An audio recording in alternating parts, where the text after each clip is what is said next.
that contents.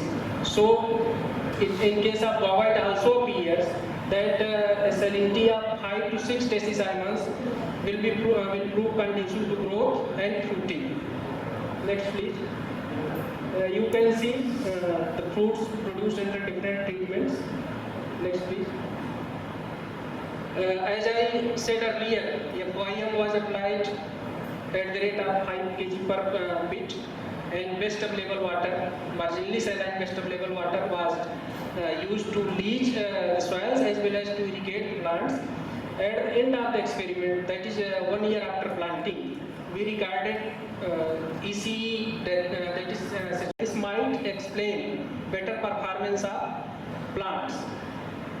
Next, please. Subsequent to this experiment, we have started another experiment in which we are using more saline water of varying levels, having saturation and salinity of about 4 and about 5.5. In next couple of years, we will see whether such moderately saline water can be used or not in guava cultivation. Next, please. These are concluding remarks. We found that bale and guava tolerated soil salinity up to 6.5 decisiemens and 5.6 decisiemens respectively when treated with FYM and irrigated with best available water. Application of FYM and regular irrigation with good quality water caused marginal decrease in soil pH and significant reduction in soil salinity. Although salinity decreased growth and increased mortality, death of control plants indicated that root disturbance caused by long distance transport, as plants were transported from Sis Lucknow to Sis Sarai Karnal, about 800 kilometers away, and initial transplanting saw might also account for plant injury. Both bale and guava showed negligible accumulation of soil treatments are in progress in regular as well as alternate modes to assess whether moderately saline water can be used in future or not. Thank you. Question can be asked. If there is no question, then we will break for lunch. And after lunch, again we will come.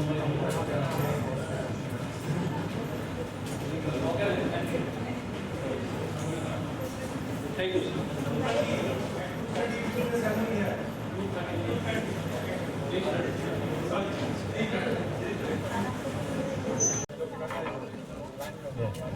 ये सलाह orang buka ये अभी देंगे या बाद में नहीं sir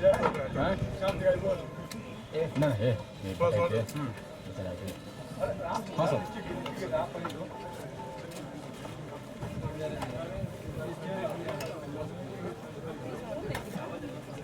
चलेगा मैडम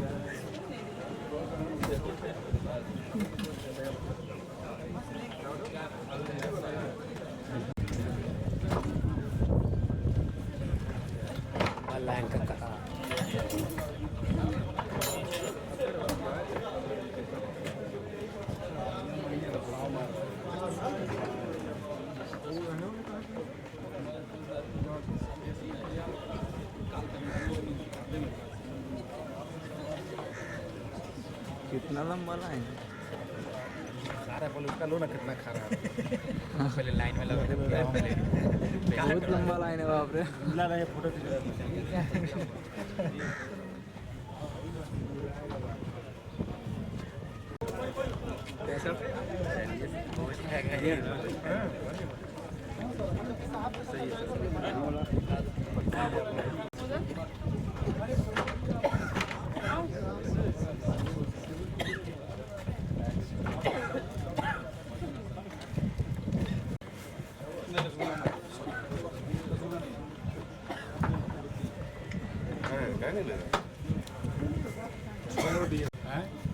सुपर है 210 बटा क्या 210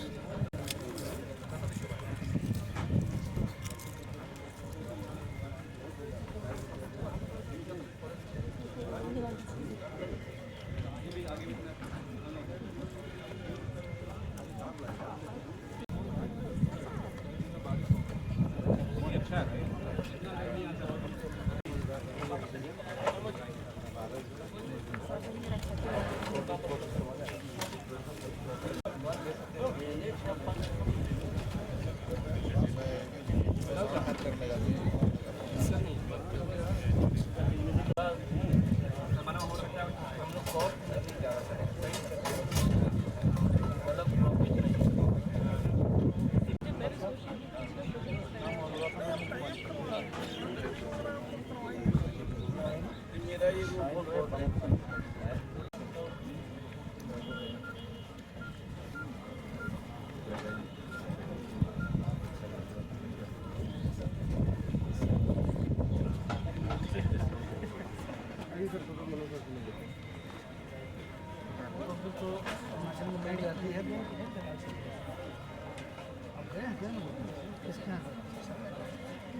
जानते हैं आप क्या जानते हैं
अरे ये तो सुधीर जी तो कह के गए कि सबको दो, लेकिन इनको जिसको कहे वो कहाँ चला गया पता नहीं। Also placed inside, bee was placed inside the seed, and whatever pollination was going on by those were by the natural pollinators which is present in the nature. And for the observation, what we did was to be tagged 20 plants, and observation was taken on the number of pods per plant, seed per pod, what was the weight of the seed, and compared with the two. And this is the first thing which we calculated, and how they are behaving outside. I mean, natural pollinators are also present. So how those pollinators were behaving in open system. As we can see in the picture, this is the net pollinated system where the box is placed inside the net, and that is the open pollinated system. Foraging means the bees that they were covering the flowers were more in the net area than in the open area, than in the open conditions, because bees are also present in the natural air, and the time which was spent by the bees on individual flowers was more in the net than in the open, and but the average number of flowers which were visited by the bees in open system was more. Means per minute more bees were visiting more number of flowers in open system than in the net system, because it was closed area. Naturally, they were spending more time inside that. And the per tentacle seeds were poured under its weight, seed weight, and the seed yield. In all the three situations, it was more in the open system than in the it was more in the net area than it was in the open pollinated system. We also calculating that how much nectar and pollen is being carried and what is available. In this table, we have tried to show that what was the yield increase and how much this yield was associated with the increase in the income of the farmers inside the, and the number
resources of beekeeping, which is an underutilized field and which can be very well used besides giving its whatever is recognized for beekeeping as this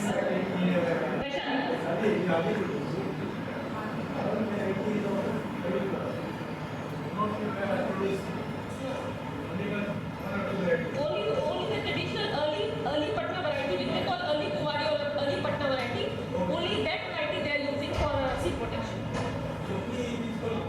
Early Kuwari. Thank you, sir.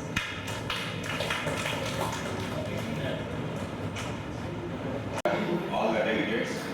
I am here to present the result of my experiment, effect of nutrient and crop residue management on productivity and resource use efficiency in jute-based cropping system. As you all aware that day by day population is increasing, and we all know that there will be or there is a scarcity of food, fiber. For that we are working very hard, and especially in India, the cultivated area is 132 million hectare, and to feed the increasing population, we must think that we increase our productivity or system productivity per unit area and per unit resource level. So keeping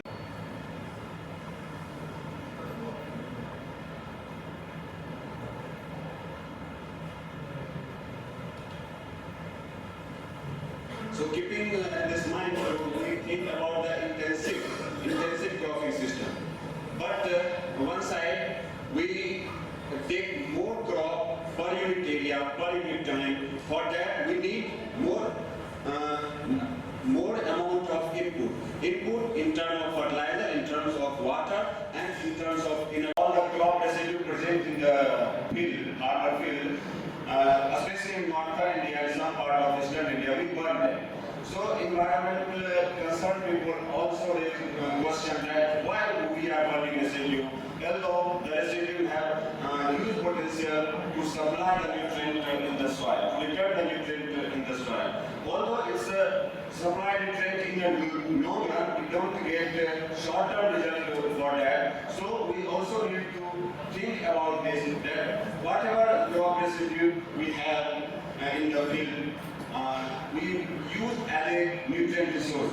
In some part of country, we use that crop residue as a feed. So we must take into consideration that how much amount we should take for the crop purpose, for the nutrient purpose, and how much amount we take for the feed for the animal. So objective of our experiment was to evaluate the productivity and profitability of different jute-based cropping systems and to analyze the resource efficiency.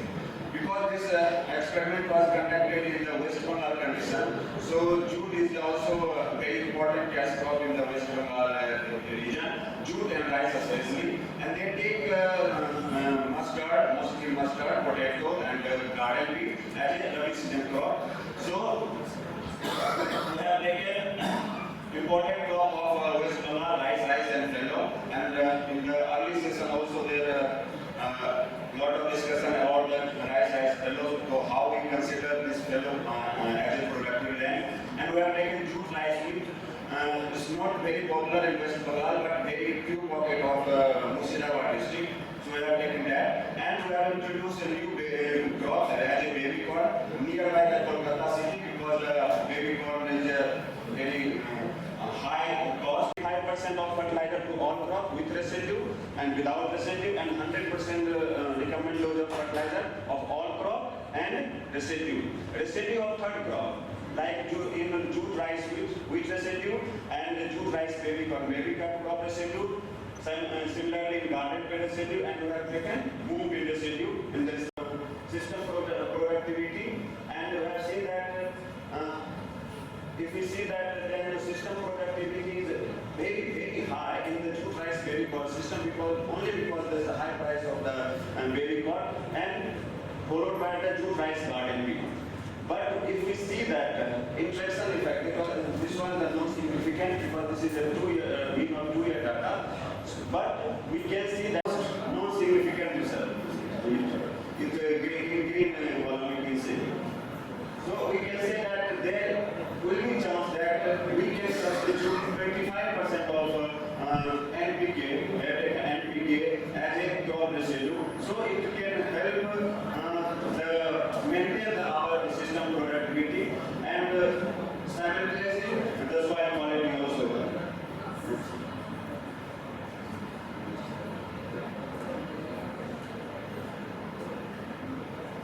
Then we have taken the water use efficiency. Water use efficiency, we have calculated total amount of water divided by the system productivity. And we have seen that the water productivity of that baby process required area for the jute rice baby corn living vegetable because four cropping system.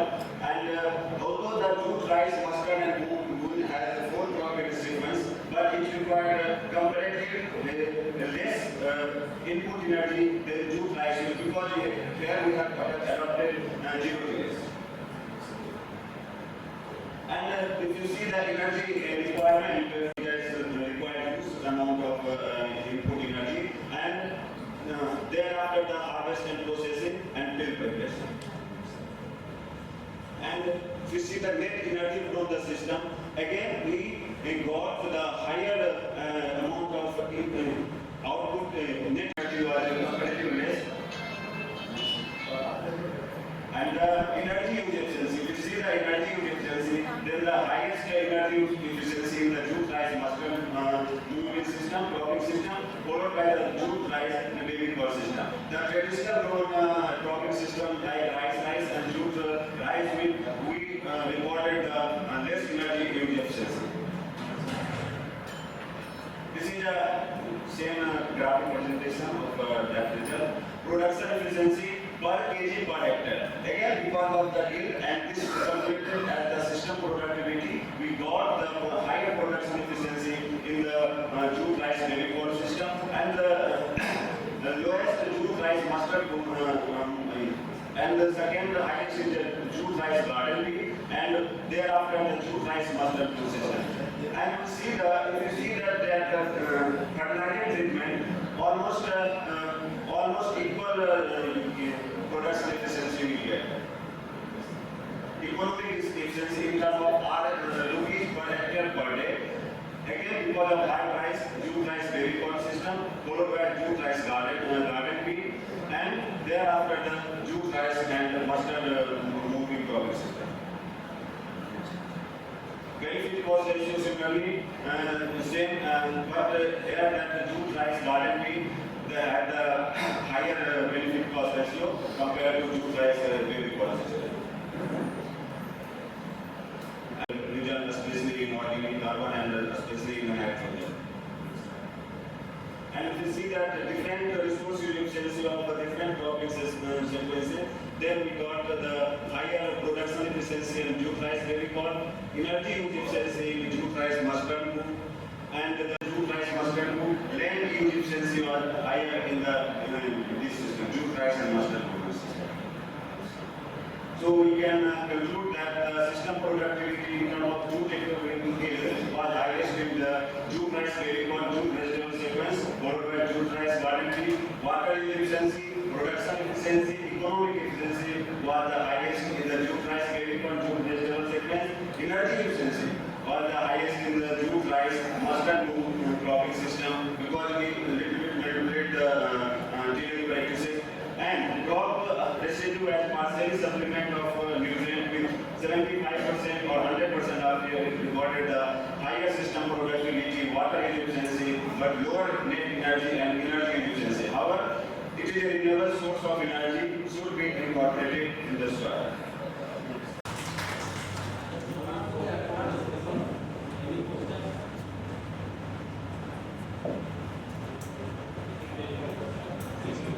Thank you. Mostly obvious.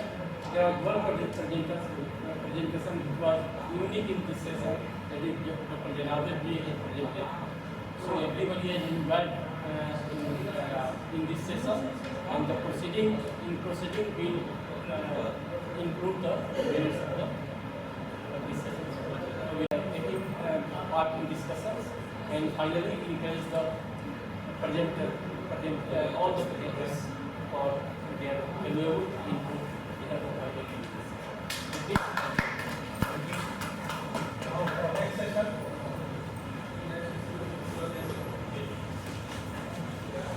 Thank you, sir.